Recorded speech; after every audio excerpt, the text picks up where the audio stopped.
ॐ अज्ञानतिमिरन्धस्य ज्ञानाञ्जनशलाकया चक्षुरुन्मिलितं येन तस्मै श्रीगुरवे नमः। श्रीचैतन्यमनोभीष्टं स्थापितं येन भूतले स्वयं रूपा कदा मह्यं ददाति स्वपदान्तिकं।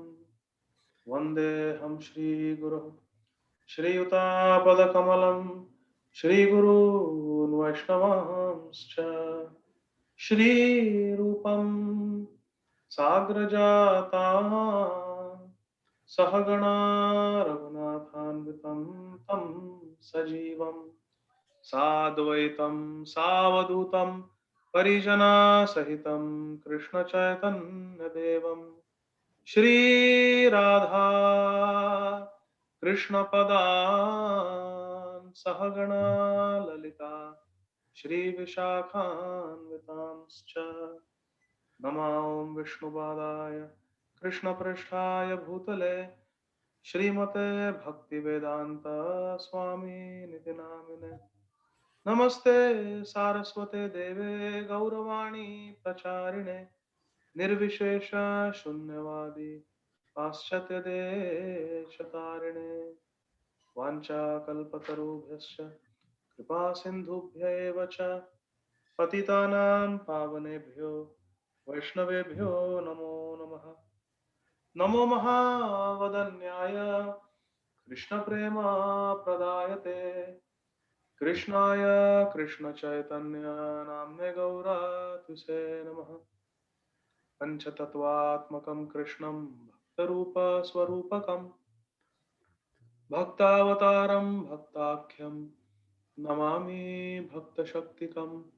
हे कृष्णा करुणा सिंधु दीनबंधो जगत्पते गोपेश गोपिकाकान्त राधाकान्त नमोस्तुते। तप्त कांचन गौरांगी राधे वृंदावनेश्वरी वृषभानुसुते देवी प्रणमामि हरिप्रिये। जय श्री कृष्ण चैतन्य प्रभु नित्यानंद श्री अद्वैत गदाधर श्रीवासादि गौर भक्त वृंद। हरे कृष्णा कृष्णा कृष्णा हरे हरे हरे राम राम राम हरे हरे। हरे कृष्णा कृष्णा कृष्णा हरे हरे हरे राम राम राम हरे हरे। हरे Krishna Krishna Krishna Hare Hare Hare Ram Ram Ram Hare Hare. Hare Krishna, dear devotees. Thank you so much for your association. Thank you for tolerating me. I apologize once again for being late. So, last time we were discussing from Sri Chaitanya Bhagavat, Adi Khanda, chapter 2. We are still on chapter 2. And we were discussing how the residents of Navadvip, most of them were atheistic and they could not recognize that Sri Chaitanya Mahaprabhu, that Srivas Thakur, not Sri Chaitanya Mahaprabhu, I beg your pardon, that Srivas Thakur, Advaita Acharya, and Haridas Thakur were great devotees. The residents of Navadvip could not recognize, and they were thinking these are good for nothing, useless people, and they were making plans of breaking the house of Srivas Thakur down into pieces and throwing it into the Ganga. We discussed that, and now we'll continue.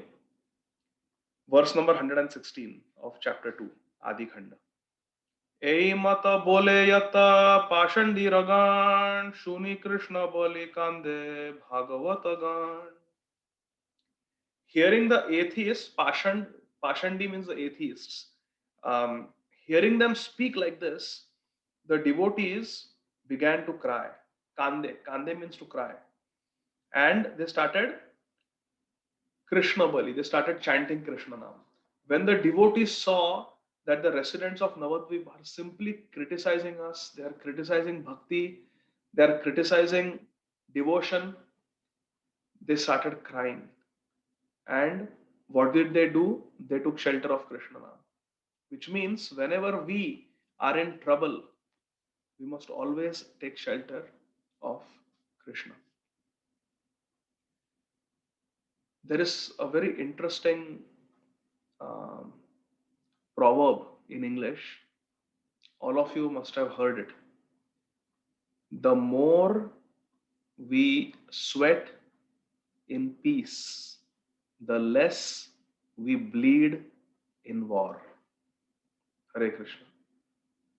The more we sweat in peace, the less we bleed in war.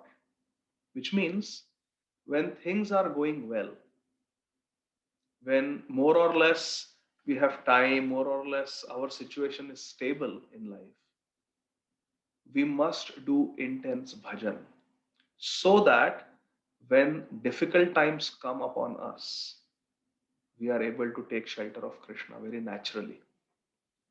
But if during our comfortable times, during our happy times, if we have been complacent about Krishna consciousness, when difficult times come, we either become bitter towards God, towards Krishna, or towards our destiny, or towards other people who we perceive as the causes of our misery, or we lose faith. Why is Krishna doing this to me? We lose faith. So either we start blaming or we lose faith. If during the good times we have not prepared for the bad times. Hare Krishna. So, my dear friends, in Bhagavad Gita, Krishna says, Matra sparshastu kaunteya shitoshna sukha dukkhada agama payino anitya tam satiksasva bharata. He is telling us to practice titiksha, tolerance, in sukha dukkha, in shita ushna, in heat, in cold, in happy times, and in sad times. We have to tolerate, but it is not easy to tolerate, isn't it? Therefore, we must understand in life there is happiness and distress, both. When we are going through happy times, when we are going through times when more or less things are stable, we must do Tivrena Bhakti Yogena Yajeta Purusha Param. Tivra Bhakti Yoga. We must practice Krishna consciousness with Tivrata, with intensity, with seriousness when we are comfortable. The tendency is just the opposite. When things are comfortable, we tend to go in a cruise control mode. We tend to go, we're just cruising along, comfort zone. My spiritual master Srila Radhanath Swami Maharaj tells there are three zones: comfort zone, stretch zone, and panic zone. Comfort zone is a zone where we practice devotional service when it is convenient. If it is convenient, if I have nothing better to do, I will join the class, I will join the satsang. I will chant 16 rounds on the days when it is possible. The days I have got guests. I remember in my Krishna consciousness early years, I used to chant 16 rounds on a routine day. But when guests were visiting us, or we had gone somewhere to be with somebody during summer holidays or whatever, I remember not chanting my 16 rounds on many days. And then I had to calculate, oh, I have missed 4 rounds, so today I have to do 20 rounds to compensate like that. This should never happen. We should, as soon as we wake up, our first duty is to attentively chant 16 rounds because that is the most important part of our day. We have not taken vows to eat 3 meals in a day. We have not taken vows to go to office and work. Hare Krishna. We have taken vows to chant 16 rounds. We have not even taken a vow in front of our spiritual master, in front of the sacred fire, in front of the worshipable deities, in front of the assembled Vaishnavas to sleep for 6, 7 hours a day. That is not a promise that we have made. But as gentlemen and ladies, we have made a solemn vow, keeping the Paramatma as the witness, the deities in the temple as witness, the spiritual master. Even if we may not be initiated, at least we have taken Guru Padashray, at least we have taken shelter of a spiritual master. So it is our promise that I will chant 16 rounds every day. So even if we die at 7 o'clock in the morning, that day's 16 rounds must be completed.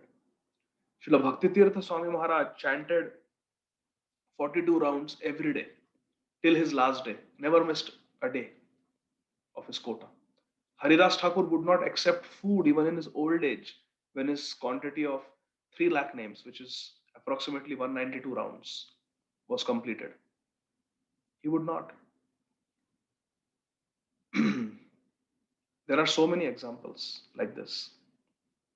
So, therefore, we should also be very careful. I remember again my spiritual master Srila Radhanath Swami Maharaj was telling that one time he went to Mayapur to meet his very dear friend Bhakti Charu Swami Maharaj. And Bhakti Charu Swami Maharaj was instructed by his spiritual master Srila Prabhupada to translate all of his books into Bengali. So he had taken a room in Mayapur and he was doing that service of translating the books of Srila Prabhupada from English into Bengali. And he had a rule, until and unless he had completed a fixed quota of translation, he would not even take his breakfast. He would not even take his breakfast. So, similarly, whatever is our service that our spiritual master has given us, it should be our first priority. As soon as we wake up in the morning, our first thought should be, how can I chant my 16 rounds nicely? Immediately, we should complete that responsibility. So many times I remember I would start chanting my rounds at this time, 8 o'clock at night, 9 o'clock at night, because all day I have not prioritized. Wake up and yes, it's a Sunday, wake up lazily, go down, mummy, what is there for breakfast? And eat a leisurely breakfast till 10 o'clock, then just browse the internet, do something, chit chat, gossip, then go out, this work is there, that work is there, and then come home in the evening, then have dinner, and then suddenly we realize it's 8 o'clock at night, it's 9 o'clock at night, and I have not even chanted a single round. And then lazily we put our hand in the bead bag and then we are sleepy, and then we carry our rounds to the next day. This should never ever happen. I have done this in my early years in Krishna consciousness, and I still feel very guilty about it. Srila Jayapataka Swami Maharaj, when he was having his surgery um, for the liver and kidney transplant. He had a combined kidney and liver transplant surgery in Chennai. And he was in the ICU for a couple of weeks. He was on the ventilator for several days. On the ventilator, you are sedated, you are sleeping. You cannot do anything. You cannot speak because there is a endotracheal tube through your throat, through your voice box, so you cannot speak a single word. And because the tendency is to fight with the ventilator because the ventilator is forcefully breathing for you, they keep the patient sedated.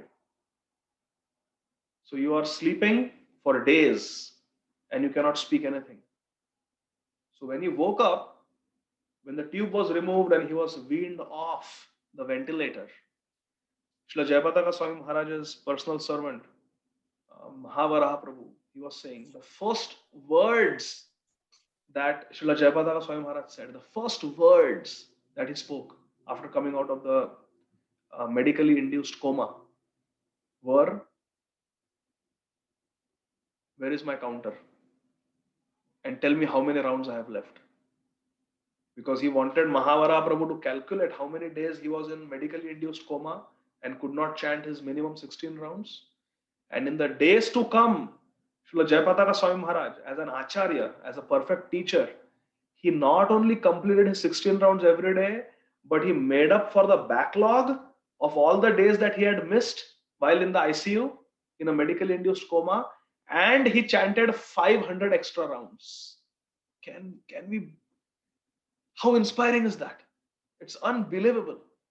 Someone who is going through so much pain of surgery, so many medicines, so many painkillers, sedatives, and you are not only chanting your 16 rounds, but you are chanting extra. He made up completely and chanted extra rounds. So this is the standard, my dear friend. This is what our acharyas are teaching us.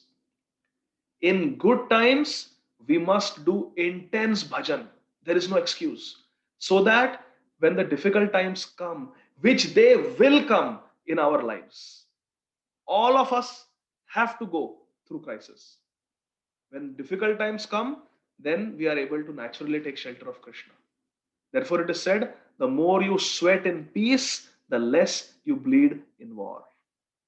I remember when my wife, Radha Bhav, and myself, we had gone for our first meeting after we got married, because I was under the shelter or the guidance of brahmacharis, Gaurang Prabhu, Gaur Gopal Prabhu. And then after I got married, I was asked to take shelter of, take guidance from Grahastha mentors. So the first Grihastha meeting that we had, our counselor Shridhama Prabhu and Keshwari Mataji, they gave a very nice class, and they were teaching us about the importance of taking shelter of Krishna during crisis. They spoke about the prayers of Queen Kunti Devi. And at that time, both me and my wife, we were so naive and we were so happy-go-lucky. We were young. We were just 22 years old and just finished our medical school. We were about to start our internship, and we were living with our parents and in-laws. And in India, it's a little different. The parents support you till you start, earning. And so the parents had paid for our education. We had no student loans. We had no credit card loan. Nothing. Totally carefree life. And we knew that until we start earning, parents will support us financially. So we had practically no worries. Parents would buy us clothes, they would buy us our food. We were just, you know, very comfortable in life generally. And Sridhama Prabhu, Keshwari Mataji, they were talking about all these trials and tribulations that devotees go through. And we couldn't relate to what they were saying because we had never experienced any hardship in our life. I still remember my wife asked them after the class that what should someone do if they have never had any difficulty in life, if they have never faced any sorrow in life. And Sridham Prabhu smiled and he said, I pray to Radha Gopinath that you remain like this, you never see any trouble. And after that, my dear friends, our life changed like anything, and we went through such a difficult time for the next almost a decade. Very, very difficult times. Very, very difficult times. So the point I'm trying to make is we may be comfortable today, but all of us have to go through difficult times. Lord Krishna says that's how this world is made. It's a world of duality. There is happiness and there will be sorrow, undoubtedly. So during the good times, we must prepare ourselves for the bad times. And during the bad times, we must take shelter of Krishna and have hope that good times will come. Just like the change of seasons. There is winter now, but spring will come. After spring, summer will come, even warmer. Nice fruits, nice vegetables. We can go strawberry picking and apple picking, nice weather. But then fall will come. It looks beautiful. The leaves change their colors, but it heralds the long, dark winter. Those leaves, they will also shed. Fall is like old age, and winter is like extreme old age and death. Winter is death. We all have to die. But then after that, again, there is life. Spring, again, we take birth. And then summer is like youth. We feel that this will last forever. We are full of energy.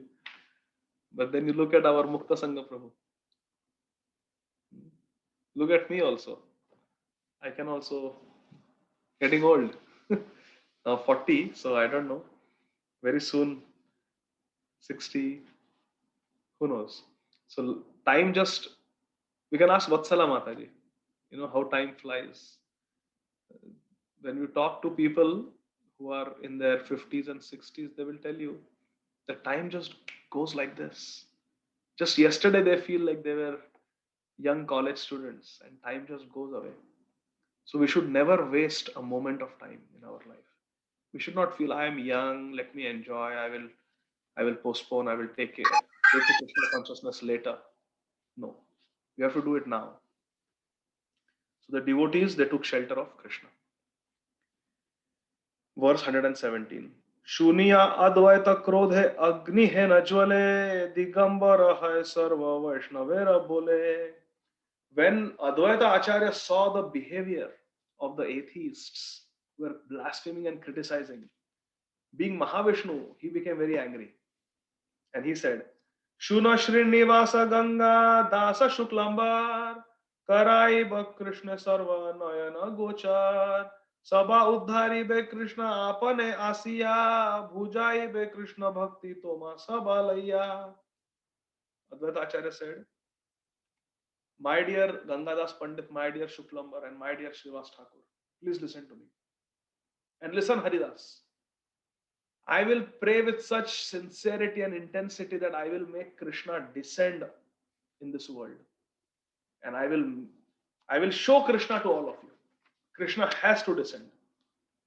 And if I fail to make Krishna descend in this world, then I will take up my Sudarshan Chakra and I will chop off the heads of all these atheists. Why is Advaita Acharya speaking like this? He's saying that I will make Krishna descend in this world and Krishna will preach to them and make them into devotees. But if they don't become devotees, or if Krishna doesn't come, if I'm not able to bring Krishna down, then I will kill all of them with my Sudarshan Chakra. Why is Advaita Acharya making such a statement? Either they become devotees or I will kill them. Why? This is mercy of the Lord. Because of the Supreme Personality of Godhead, when we meet our death at the hands of the Supreme Personality of Godhead, what happens to us? What happened to all the warriors on the battlefield of Kurukshetra? They all got liberation. Because if they are allowed to live, then they will go to hell because they have criticized Vaishnavas. But if Krishna comes and kills them, if Lord Vishnu comes and kills them with the Sudarshan Chakra, they will at least get liberation. They will at least get a better destination. So anything the Supreme Lord does for us is for our good and is pure mercy. Whether he glorifies us, whether he protects us, or whether he kills us, everything is mercy. Why? Because Krishna's swarup, Krishna's form, Krishna's nature is love and compassion. Hey Krishna Karuna Sindhu.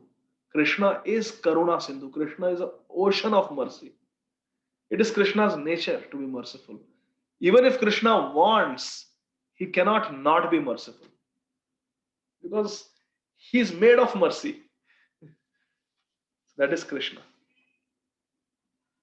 In this way, Ei mata advaita balena anukshan sankalpa kariya puje Krishnera charan. Sankalpa kariya puje Krishnera charan. With great determination, sankalp, Advaita Acharya worshipped Krishna in this way, to make him descend in this world. This word sankalpa is very important, my dear friends. Ei mata advaita balena anukshan sankalpa kariya puje Krishnera charan. This sankalpa is the hallmark of a devotee, my dear friends.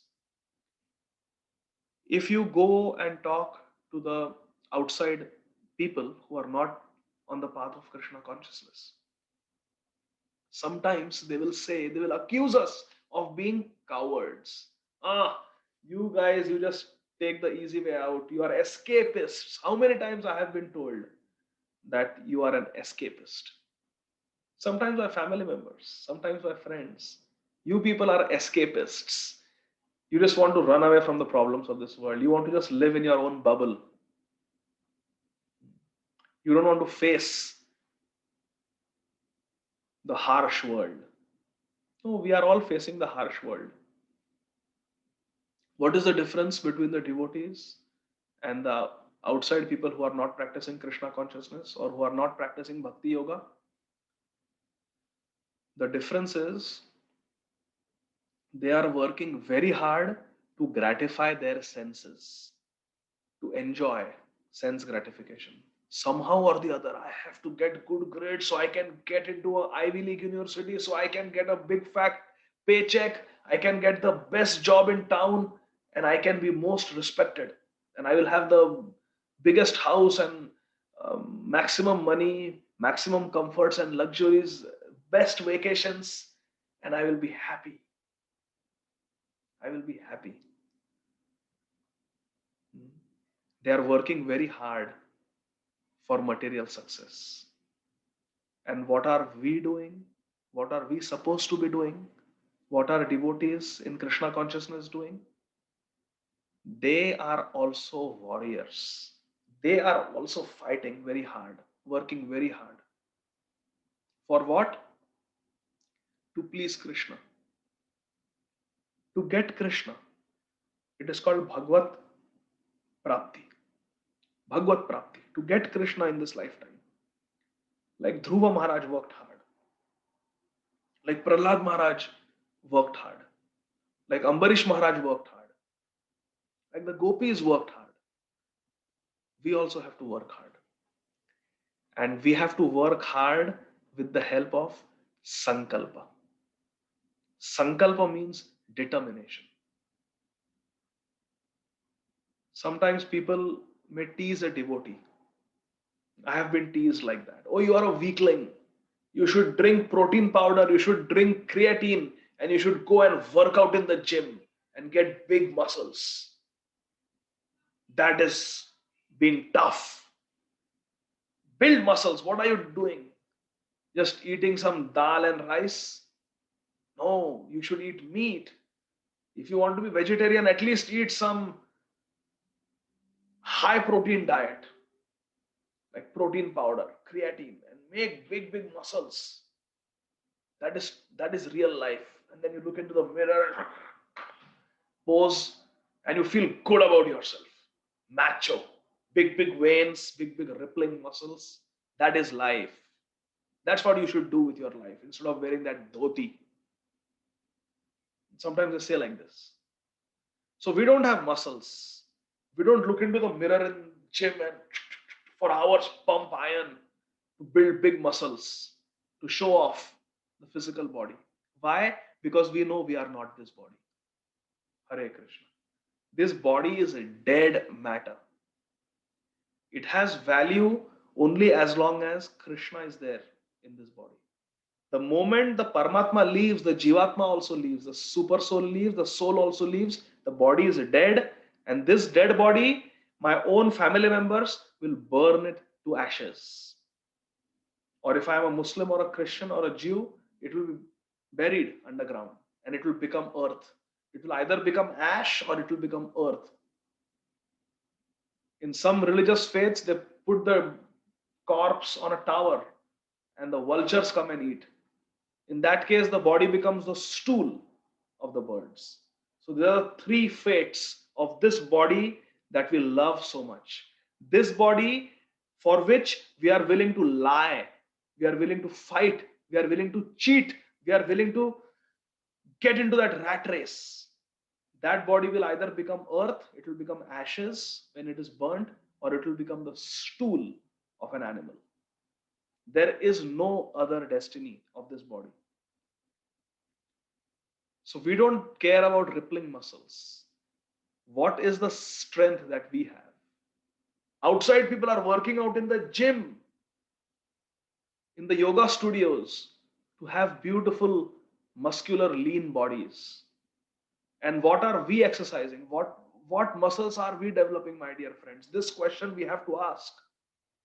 We are developing the muscles of Sankalpa, determination. Sankalpa or determination has more strength than muscles. Agastya Muni, by the strength of his Sankalpa, could swallow the entire ocean and dry up the ocean. This is Sankalpa Shakti. This is the strength of Sankalpa. Dhruv Maharaj, in 6 months, he was able to give up his food, water, everything. This is Sankalpa Shakti. There is a story where a great guru was going and somebody told him that, what are you doing wasting your time in your mutt? And these people who are making fun of him were sitting and they were catching fish in a lake. This guru told them, you come with me to my ashram. How much money do you earn by catching fish and selling them? They said, oh, well, we make around $100. He said, all right, I will give you $100. You come and you sit in my ashram and do what I tell you. Instead of sitting here like this with great concentration, waiting for the bait to move and catching the fish, you come with me. So he brought the fisherman to the mutt. He told him, come on, you take a bath, wear dhoti kurta, put tilak, wear kanthi mala, you sit here in front of Radha Krishna and you take this mala and you chant 64 rounds of Hare Krishna Mahamantra. Sit down here for next 6-7 hours and you chant this mantra. Hare Krishna, Krishna Krishna, Hare Hare, Hare Ram, Ram Ram, Hare Hare. Don't move. There you are not moving. You are sitting on the bank of the lake to catch fish with great concentration. With that same concentration, now you chant. You chant.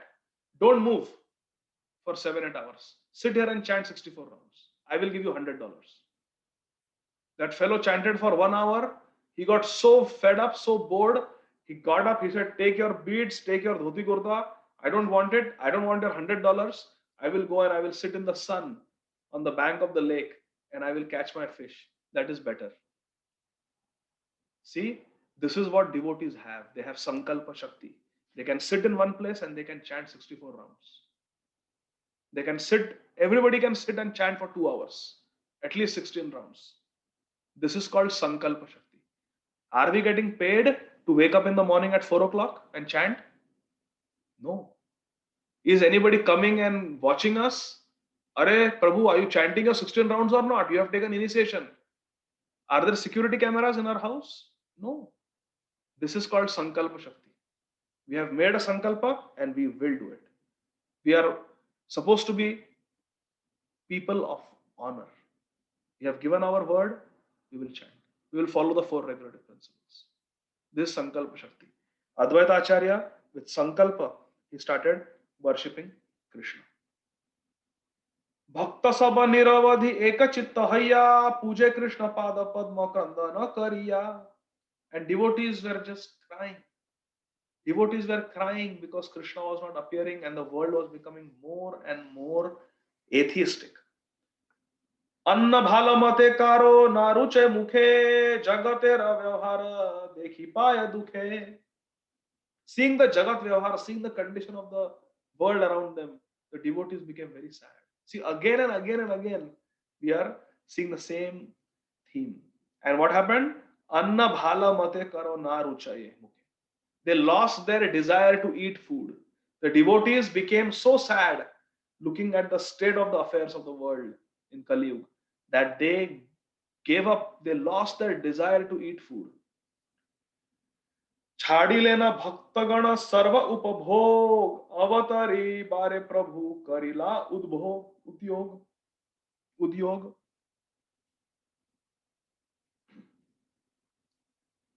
छाड़ी लेना भक्तगण सर्व उपभोग. This sentence is very important. छाड़ी लेना भक्तगण सर्व उपभोग. Upabhog means enjoyment. छाड़ी लेना means to give up. छाड़ी लेना भक्तगण सर्व उपभोग. The devotees gave up all sense gratification out of sorrow.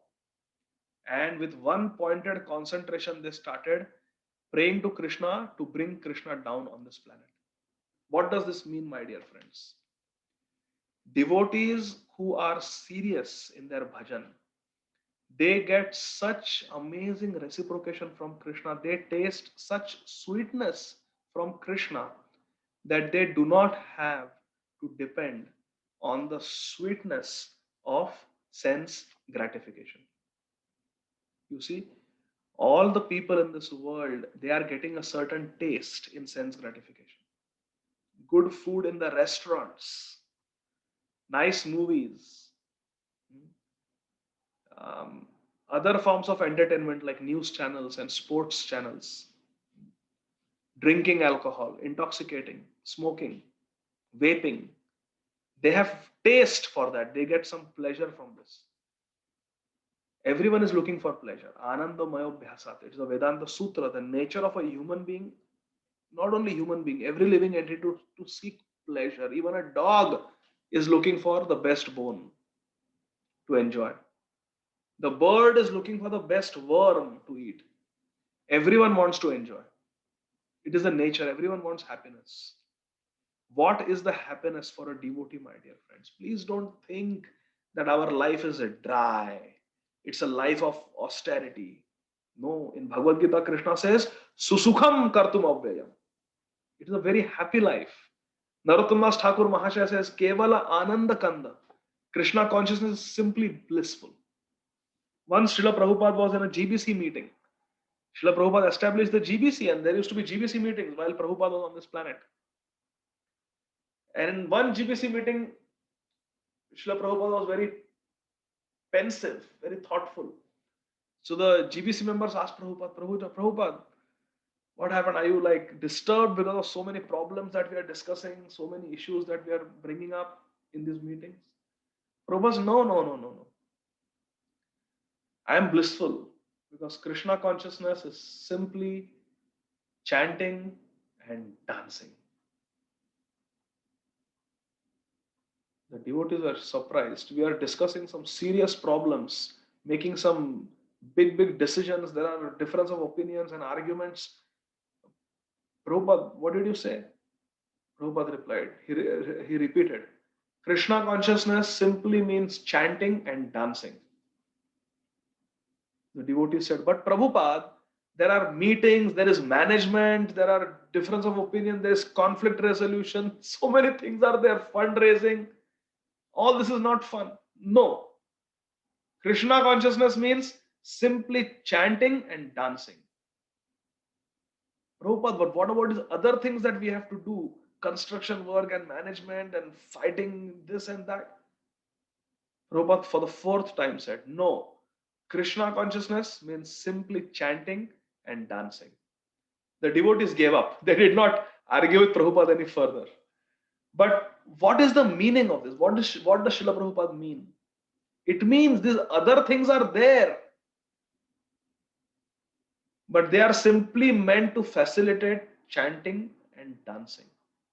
Sometimes we get so caught up in management, so caught up in organizing, so caught up in differences of opinion that we lose focus on the main business. The main business is chanting and dancing with each other.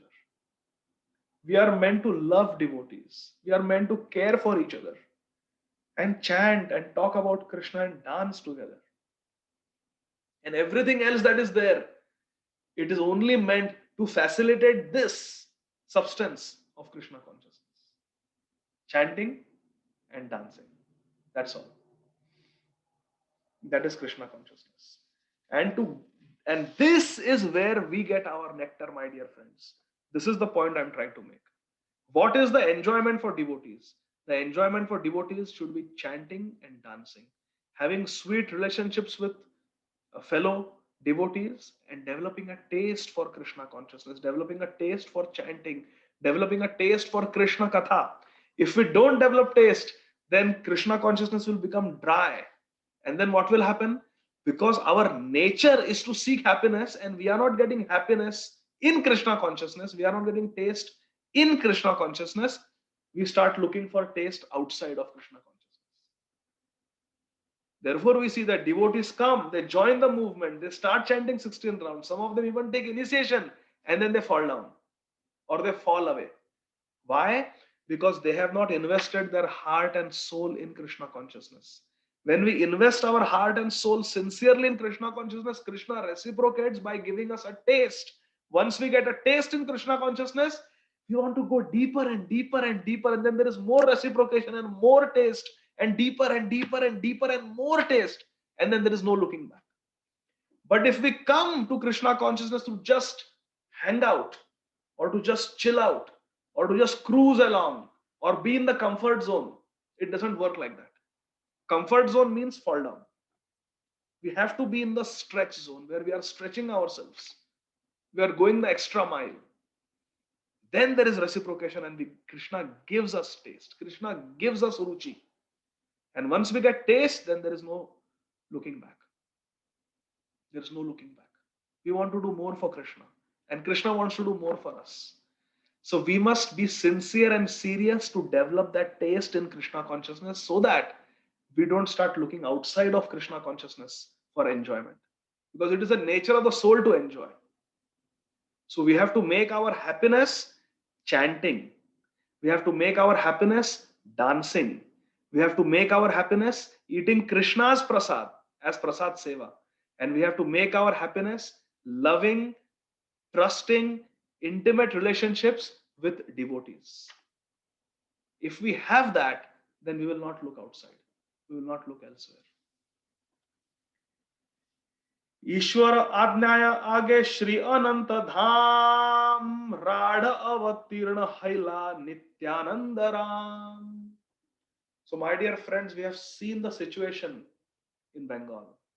Srivas Thakur was praying, Advaita Acharya was praying, Haridas Thakur was praying. There were a handful of devotees only, and everyone else was atheistic or materialistic, fruitive workers, karmakandis, pashandis. The atmosphere was horrible. Kali Yuga had taken hold. At this time, let us see what happens. Verse number 128. ईश्वर आज्ञाय आगे श्री अनंत धाम राढ़ अवतीर्ण हैला Nityanand Ram. In Radhadesh, in Bengal, Nityananda Ram, Nityananda Prabhu Avatirna, he appeared on the orders of Sri Chaitanya Mahaprabhu. Ishwara Ajna. So Nityananda Prabhu appeared. How he appeared? Magha Mase Shukla Trayo Dashi Shubhadine Padmavati Garbhe Eka Chakra Nama Grame Hadai Pandita Name Shuddha Vipraraj Mule Sarva Pita Tane Kare Pita Vyaj.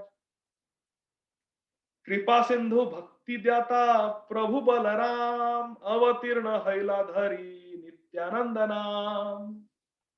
Such a beautiful poetry, my dear friends. We will conclude our discussion by talking about the appearance of Sri Nityananda Prabhu. Vrindavan Thakur is going in ecstasy as he describes the appearance of Nityananda Prabhu. He says, Kripa Sindhu. Nityananda Prabhu is an ocean of compassion. Kripa Sindhu Bhakti Data, and he gives bhakti. Nityananda Prabhu is a giver of bhakti. Prabhu Balaram, and he is Balram Prabhu. Nityananda Prabhu is not different from Balram Prabhu. Kripa Sindhu Bhakti Data Prabhu Balaram Avatirna Haila Dhari Nityananda Ram. Avatirna Haila. He descended from the spiritual world here. And what did he do? Dhari Nityananda Ram. He appeared by the name of Nityananda Ram. His name Nityananda Nam. His name is Nityananda Prabhu. So this verse should be memorized. This describes the appearance of Nityananda Prabhu. ईश्वर आज्ञाय आगे श्री अनंत धाम राढ़ अवतीर्ण हैला नित्यानंद राम. कृपा सिंधु भक्ति दाता प्रभु बलराम अवतीर्ण हैला धरी नित्यानंद नाम. He came as Nityananda Prabhu. And then we'll discuss how he appeared. So my dear friends, in East Bengal, which is now Bangladesh, not exactly East Bengal, but in Radhadesh, which is actually by the it's part of Bengal. I'm not able to remember exactly, but I think it is it is the village of Ekachakra in Radhadesh. I'm forgetting on which side of Ganga it is. I think it is on the western side of Ganga, not eastern side, but I'm not 100% sure. But in India only, in a place called Ekachakra in Radhadesh, Nityananda Prabhu appeared. This Ekachakra village is a very holy place. Does anyone know, other than the appearance of Nityananda Prabhu, what happened in Ekachakra village? Bakasur Vadh. Ah, very good. Is that who said that? Pandavas. Parima Prabhuji. Hare Hare Krishna, Krishna. Parima. Yes, very good. In Dwapar Yuga, when the Pandavas were hiding along with their mother Kunti Devi, not when they were exiled, for 13 years. No, when they were hiding after their house was set on fire, everybody thought that they had died, right? So then they were hiding for some time before Draupadi Swayamvar, when Kunti and her 5 sons were hiding from Dhritarashtra, knowing that Dhritarashtra and his sons want to kill them. So they did not want to return to Hastinapur. So they were hiding in the forest, going from one village to the other. They came to Ekchakra. And in Ekachakra, they took shelter in the house of a Brahman lady who was a widow. She had one son, and they were living right here in this village of Ekachakra. If we discuss the pastime of Bakasur, it's a very beautiful pastime. Should I describe that? Or should we go straight to Nityananda Prabhu's appearance? Yes, Prabhu, please describe that. It will be nice. Describe. If you have So the time. Pandavas, this was before their marriage to Draupadi Devi. They were hiding and they came, they took shelter in the house of a Brahmani. And this Ekachakra village in Radhadesh in Bengal, they were staying. And on the outskirts of this village in the forest lived a demon in Dwapar Yuga. His name was Bakasur. This is not the same Bakasur who is the brother of Putana, who Krishna killed. That Bakasur is already dead. This is another demon Bakasur. He was a Rakshas, means he was a man-eater. He was very huge. And at will, he would go to Ekachakra and he would eat people. At will. So the people of Ekachakra, they requested Bakasur that let's have a deal. Every month, we will fill a full bullock cart with lot of food. And that bullock cart will be ridden by a human being. And you can eat all the food in that bullock cart and you can eat that man also. From our village and from the surrounding villages, every month we will send you one bullock cart full of food and one man. And you please be satisfied with that. Don't come to the village and keep eating us randomly whenever you want. Practically every day you come.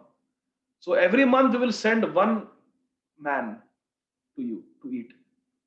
So Bakasur said, all right, I will get one full bullock cart filled with food. That's very good. So every month they would send one bullock cart full of food. And now the Pandavas and Kunti Devi were staying happily in the house of this Brahman lady. And the Brahman lady was very kind to give shelter to the Pandavas. And they were living like Brahmins. The 5 brothers, they were dressed up as Brahmins. They had their Brahmin thread. They were wearing just a white dhoti and a white chadar. Very simple. No jewels, nothing. And every day they would do Madhukari in the village of Ekachakra because they were Brahmins. They would do Madhukari. And whatever they got, Kunti Devi would divide it into 2 parts. 50% was given to Bhim, Vrikodhar, because there's a fire in his belly. And remaining 50% was divided into 5 people. Kunti Devi, Yudhishthir Maharaj, Arjun, Nakul and Sahadev. They would eat like that. 50% to Bhim, 50% all of them would divide. But in spite of this, Bhim was never satisfied. It was never enough. Because they were beggars. Bhim was used to royal kitchen, catering to his insatiable hunger. And what his appetite is going to get fulfilled? By just eating some scraps. So he was somehow controlling himself. But he was really hungry throughout the stay in that village. Very, very hungry. And then one day Kunti Devi overheard the lady, the Brahmin lady cry, in whose house they were staying. She was sobbing. So Kunti Devi went to her, sat next to her, and with the tip of her sari, wiped her tears and says, my dear sister, why are you crying? You have given us shelter in your house. I will do anything to make you happy. Please tell me, sister, why are you crying? You should not be crying like this when me and my 5 sons are at your service. So then this Brahmani lady, she told Kunti Devi the story. that there is this Rakshas, and every month one household has to send their son with a bullock cart filled with food. The whole village contributes for that food, and just to satisfy Bakasur. And unfortunately, my dear sister, today is the turn of my unfortunate household. And I only have one son. And today I have to send him. And he will die. He will be eaten by that man eater Rakshas, Bakasur. Kunti Devi's heart went out to this lady. She said, "No, no, no, my dear sister, please don't talk like this. You have given shelter to us. We are living in your house. If it is the turn of this house, then we are also living in this house. So you have only one son, but I have 5 sons. I will give you one son, and you let one of my sons go." "No, no, no, Kunti. No, don't talk like this. You are my guest. I am supposed to protect you, supposed to serve you. I cannot take such a service from you. No, I cannot bear to see you lose one of your 5 sons. Your sons are so well behaved. They are such gentlemen. No, no, no. I wouldn't want them to face any harm." Kunti said to this Brahmani to reassure her. She said, "Don't worry, my dear sister. You do not know the power of my sons, especially my second son. His name is Bhimsen. He can handle this Bakasur. Get the bullock cart ready.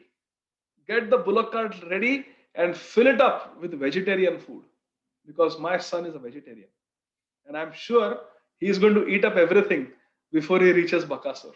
So fill up the whole bullock cart with nice bhoga, and I will get Bhim ready for this service." So she went quickly and called her 5 sons, and she told Bhim, "My dear son, today the time has come for us to repay the debt that we owe to this very wonderful Brahmani lady. There is this demon called Bakasur. He is very cruel and wicked." And Kunti Maharani told him the whole story. And as she was telling the story, Bhim's muscles were itching. Being a Kshatriya, he wanted to finish off this Bakasur. And then Kunti Maharani told the plan that they are supposed to take a bullock cart filled with food to this Rakshas Bakasur, and you will be the person to take the bullock cart. And normally, this Bakasur, he eats the man who is driving the bullock cart.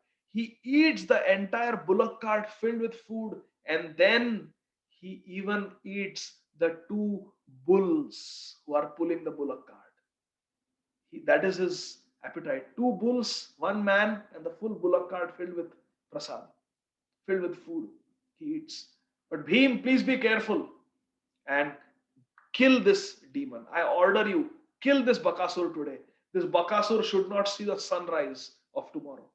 Kunti Maharani tells Bhimsen. Bhim offers his obeisances to Kunti Devi. He offers his obeisances to Yudhishthir Maharaj. He circumambulates them, and he goes to the bullock cart. And all the village elders have come, and the bullock cart is completely loaded with food. And Bhim starts telling the villagers, "What is this? There is more room on this bullock cart. Why are you so miserly? Come on, put more food on this bullock cart. Fill. You can put some laddus here. You can put some fruits there. Yes, some puris can go over there. Put some rice here. There is place. And I don't need a place to sit. Even where I'm supposed to sit, put nice stacks of prasad." And then right in front of all the villagers, Bhim offered that full bullock cart to Krishna. So it became prasad. Bhim offered the whole bullock cart of bhoga to Krishna. It became prasad. And then he got on the bullock cart, and happily, with his left hand, he was riding the bullock cart, holding the reins, riding the bullock cart, and with his right hand, Bhim started eating. And he went into the forest all alone. And by the time he reached Bakasur's area, where Bakasur lived in the forest, almost everything was finished. Bhim had single-handedly eaten the full bullock cart, and Bhim was singing happy songs to himself. "Oh, I have been fasting for all these days. I have never seen such opulent prasad.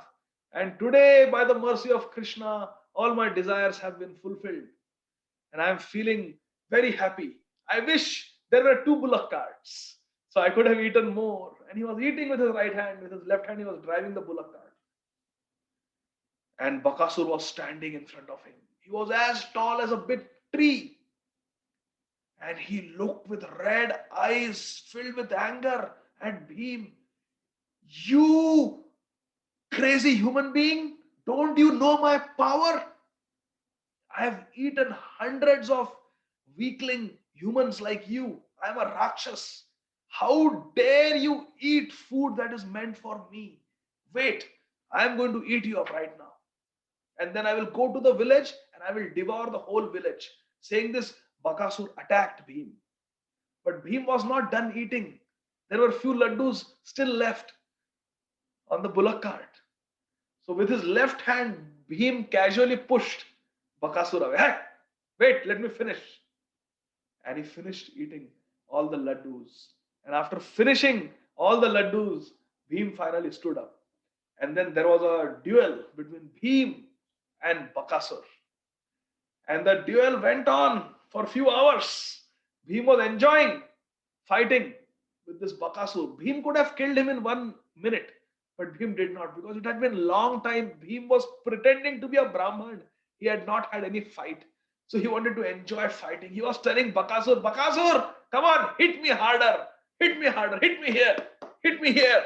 Come on, harder, harder. Like a child, he was playing with Bakasur. For hours, he played with Bakasur. And then when Bhim was satisfied, he started beating Bakasur. And he beat Bakasur so bad, so bad. He mangled his body into a pulp of flesh. No one could differentiate where Bakasur's head was, where his hand was, and where his leg was. He completely mangled his body, smashed him into pulp, killed him, and returned victorious to the village. And since then, Ekachakra village has not been troubled by any ghosts or any Rakshas after Bhim killed. And for some time, the Pandavas stayed in Ekachakra and they did their tapasya and austerities and everything. And Ekachakra in this way became a very holy place of pilgrimage. And in this Ekachakra village, there was a very pious and self realized astrologer. He predicted centuries ago that in the future, in this village of Ekachakra, the supreme personality of Godhead Balaram will appear. But I am so unfortunate, I will not live to see the divine pastimes of Lord Balaram when he appears in this village. And few generations later, there was a very, very learned and simple hearted Brahmin in the village of Ekachakra. His name was Oja. And he prayed very hard to Lord Vishnu for good fortune upon the village. And he was blessed with a very divine son. His name was Hadai. And he became a very, very learned scholar of the scriptures. And he was very devoted to Lord Vishnu. Because he was the most intelligent, most learned person in the village, Hadai Oja was given the title Pandit. And from that day on, he was named Hadai Pandit. Pandit means one who is vastly learned. And because he was a abode of good qualities and he was very gentle in his behavior, very humble, even though he was so learned, they gave the best girl in the village in marriage to Hadai Pandit. Her name was Padmavati. She had a very divine disposition, very sweet nature. And Hadai Pandit and Padmavati Devi, they lived happily in this village of Ekachakra. Everyone loved them. Everyone invited them for Harikatha. Everyone invited them for pujas because they were such pure Brahmanas. Both of them developed a desire to have a child. And then we see from the womb of Padmavati in the village of Ekachakra on the auspicious 13th day, Trayodashi, of the waxing moon in the month of Magh, the Lord, the original father of everyone, accepted Hadai Pandit and Padmavati Devi as his parents. Chaitanya Bhagavat describes. So Nityananda Prabhu appeared as the son of Hadai Pandit and Padmavati Devi. Please listen carefully, my dear friends. Nityananda Prabhu was so beautiful to look at. He was so beautiful to look at.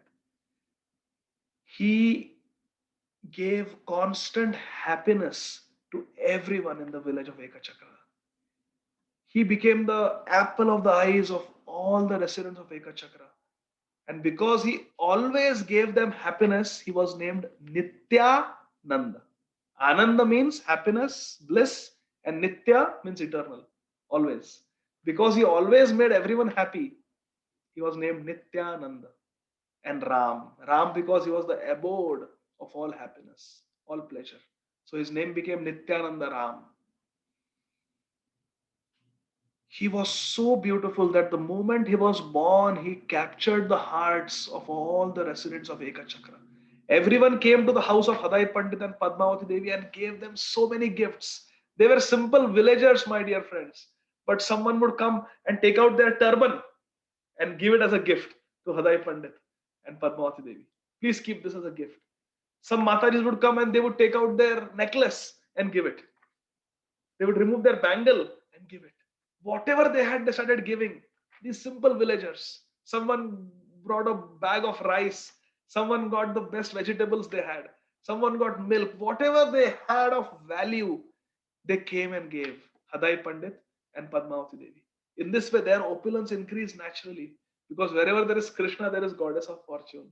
Jayati te adhikam janamana vraja Shrayata Indira Shashwadatrahi. Indira. Indira is Lakshmi Devi. Wherever there is Krishna, there is goddess of fortune. Wherever there is Balram, there is goddess of fortune. Revati. So all good fortune came upon Hadai Pandit and Padmavati Devi. Everyone, my dear friends, they became such lovers of little Nitai, as he was called. His pet name was Nitai. His full name was Nityananda Ram. Everyone fell in love with Nitai. So much so that after a couple of weeks, 10 or 14 days after his appearance, what happens to a child? After a week or two, the umbilical cord stump, it falls off, isn't it? Any of you who have children, you must have noticed. The umbilical cord falls off. And what do? We just toss it, we just trash it. But Nityananda Prabhu was such a darling. Everyone loved him so much. They could not even part with the umbilical cord stump of Nityananda Prabhu. So what did they do?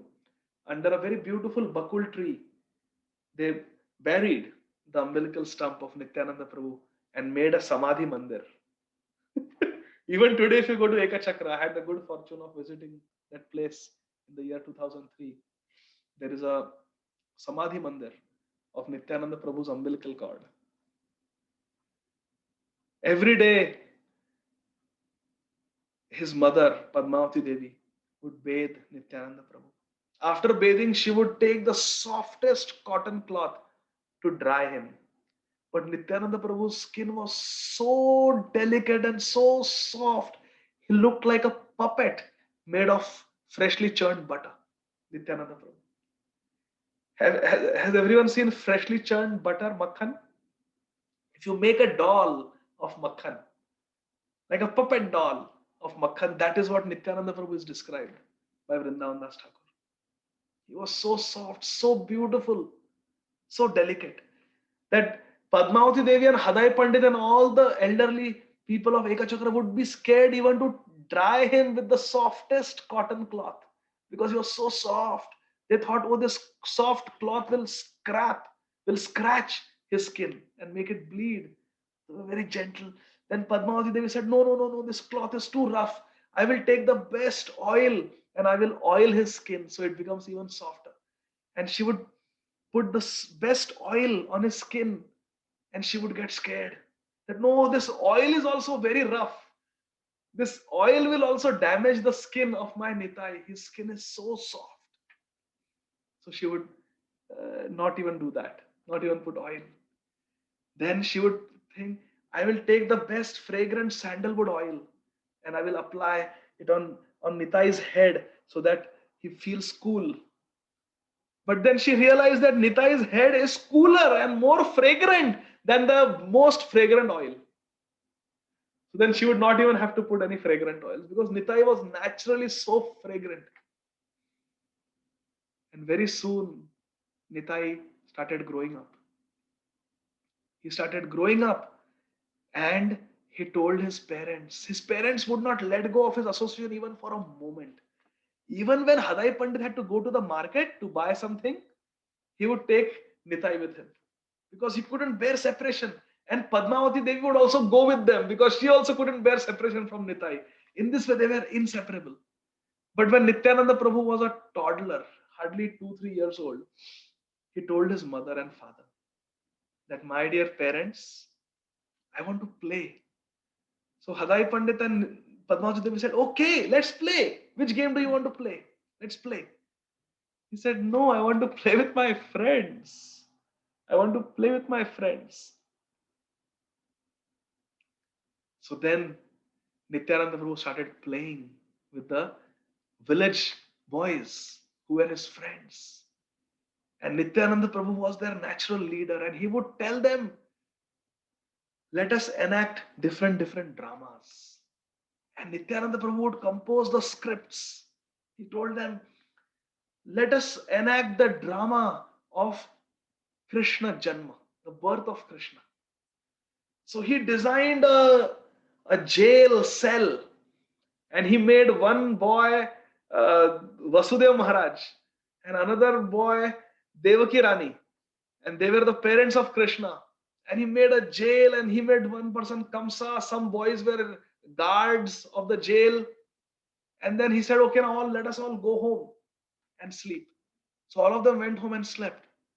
And then at midnight, he went to everyone's house and woke them up. Come on, it's midnight. Now Krishna is going to take birth. And he took them to the drama place where he had created that jail cell. And there Krishna took birth. At midnight, everything so exact. And then he made Yamuna, and Yamuna had to part so that Vasudeva Maharaj could take little Krishna to Vrindavan. And there was Nanda, Yashoda. Next day, he made his friends and the village celebrate Nandotsav, celebrating Krishna's appearance in this world. Everything authentic. And then Putana Vad, Trinavarta, Shakatasur, Bakasur, Aghasur, Dhenukasur, all these pastimes he enacted exactly as they are described in the 10th canto of Srimad Bhagavatam. So Hadai Pandit and Padmavati Devi and all the elder villagers, they went to Nityananda Prabhu and asked him, Nitai, you have not even gone to school yet, nor have any of your friends gone to school. You have not read Srimad Bhagavatam. How do you know all these pastimes exactly as they are described in the scriptures?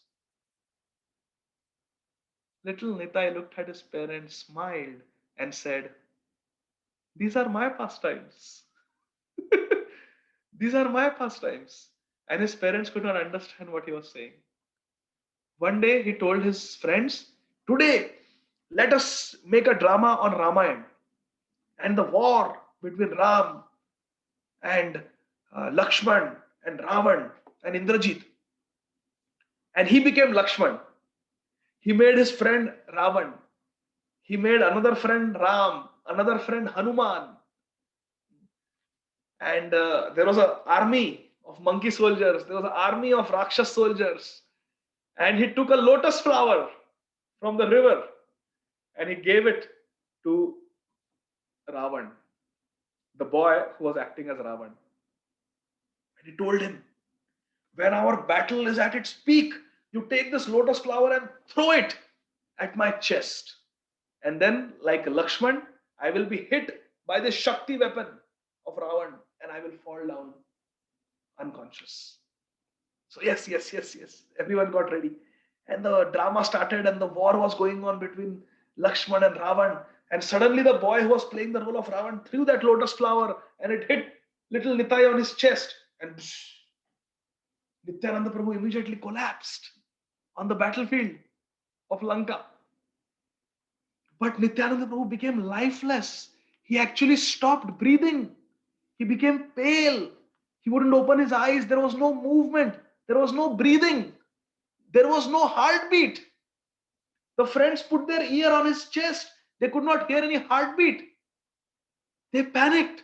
They went running to the house of Haday Pandit and Padmavati. They called the parents. They said, come, come, look what happened to Nitai. Look what happened to Nitai.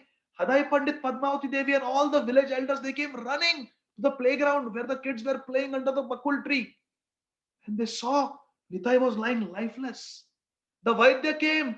He put cotton in front of the nose of Nitai and there was no breathing. Everyone was plunged into an ocean of sorrow. Haday Pandit and Padmavati, they were besides themselves in grief. They were crying. All the village elders were beating their chest and crying, Nitai, Nitai, what happened, Nitai? They were crying. The villagers became mad. They said, take me, Yamraj, take me, let me die, but please bring Nitai back to life. What happened to our Nitai? I will die 100 times for Nitai, plus please bring Nitai back to life. They were crying. No one could come up with a solution. Finally, one boy, he said, hey, remember our Nitai said that when the lotus flower hits me like the Shakti arrow of Ravan, I will die. And then whoever is playing Hanuman has to go to the Gandhamandana mountain and get Sanjeevani. And only when that is brought in front of my nose and I breathe, then, then I will come back to life. So the boy who was playing the role of Hanuman, he suddenly got up, he wiped his tears, said, yes, yes, I totally forgot. I forgot my role. Okay, now I will jump to the Himalayas, to the Gandharmandana mountain, and Jai Shri Ram. That boy who was playing the role of Hanuman, he jumped, pretending to reach the Himalayas. And there was one sadhu boy, a boy playing the role of sadhu. He was sitting. He told, oh Hanuman, you have come such a long way. Take a bath in this lake and have some prasad in my ashram. No, no, no, there is an emergency. My lord, Lakshman, he's injured by Ravan, and my Prabhu Ramchandra will give up his life if something happens to Lakshman. I must take the Sanjeevani herb and I must jump back right away to the battlefield of Lanka. I don't have time. No, no, no, you will offend me if you do that. At least go take a bath. You have come to my ashram. You must take a bath in this lake. All right, all right. So the boy who was playing the role of Hanuman, he went, took a bath. And another boy who was playing the role of a crocodile attacked Hanumanji. And Hanumanji killed that crocodile. He killed that sadhu who was actually a Rakshas, picked up a big rock in the form of the Gandhamandana mountain and came there. And then took another little flower, Sanjeevani, and held it in front of the nostrils of little Nitai. And Nitai opened his eyes and got up. And everyone was so relieved. This is Nityananda Prabhu. He is the originator of Krishna conscious drama festivals. Every day in the village, they would play dramas. They would take leaves from that bakula tree and make a many hooded snake in the river. And that would be Kalia. And one boy would become Krishna and dance on the hoods of Kalia while playing flute. All these pastimes Nityananda Prabhu enacted in the village, plunging everyone in an ocean of bliss. Seidina Haiterada Mandala Sakala Badite Lagila Puna Puna Sumangala. In this way, everything became very sumangal, very auspicious, very beautiful, very happy in the village of Ekachakra. So we discussed how the atmosphere was in Kali Yuga. We discussed how there were a handful of devotees like Advaita Acharya, Haridas Thakur, Srivas Thakur, how everyone cooperatively with sankalpa, with intensity prayed for Krishna to appear in this world and deliver everyone and answering their prayers. Now we saw how our Nitai has appeared in Ekachakra. And Nitai lived like this for 12 years in Ekachakra. When Nityananda Prabhu was 12 years old, one day on Gaur Purnima, he realized that many, many kilometers away in the village of Navadvip, his Nimai, his Chaitanya Mahaprabhu has appeared from the womb of Sachi Mata. So Nityananda Prabhu roared loudly, and no one in Ekachakra could understand why Nitai is roaring like a lion today. No one could understand. Only Nityananda Prabhu could understand that my Lord has appeared. So in the next class, we will go from Ekachakra to Navadvip and see how Sri Chaitanya Mahaprabhu appeared when Nityananda Prabhu was 12 years old. Jagat Guru Srila Prabhupada ki jai. Yeah. Thank you very much. Actually, 9 o'clock I have another class. So Mukunda, ask your question, beta. I will try to answer quickly. You can unmute, Mukunda. Yes, Prabhuji. Thank you very much, Prabhuji, for a very, very beautiful class. Jai Srila Prabhupada. You were explaining it so good that I felt like the scene was going on right in front of my eyes. So I have 2 questions. One of them is that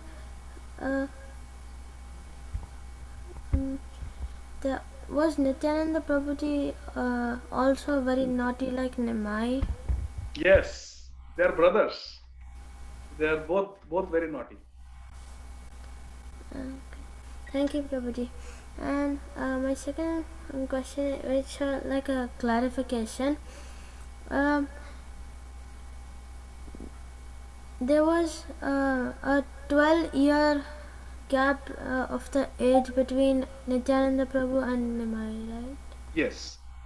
Nityananda Prabhu was 12 years elder to Sri Chaitanya Mahaprabhu. Haridas Thakur was 35 years elder. And Advaita Acharya was 52 years elder than Chaitanya Mahaprabhu. Okay. Thank you, Prabhuji. Hare Krishna. Thank you very Hare much for a beautiful class. Jai Srila Prabhupada. So we will conclude here today because I have in 5 minutes I have to start another class. Jagat Guru Srila Prabhupada ki jai. Nitai Gaur Premanand. Thank you very much, bro. Thank you very much. Thank you very much. Hare Prabhu. Krishna. Hare Thank you. Krishna. Thank you very much, Prabhuji, for a very beautiful class. Hare Krishna. Jai Srila Prabhupada. Thank you. Hare Krishna. Prabhu.